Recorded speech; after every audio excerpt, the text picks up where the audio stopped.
Our city paramedics are taking a whole lot more precautions these days, as you might imagine, because of COVID-19. Assistant Fire Chief Kenneth Urban telling us today that all paramedics at the minimum are now required to wear goggles, an N95 mask, and gloves.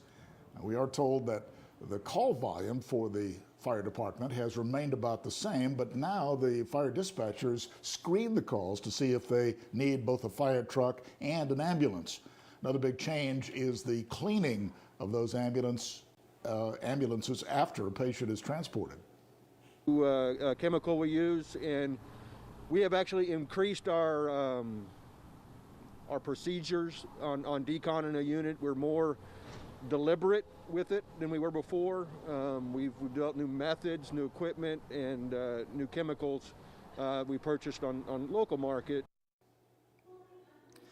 The fire department has also set up a website where a team of firefighters can answer questions and give advice and any help to paramedics who may be feeling the extra stress that COVID-19 has put on them right now.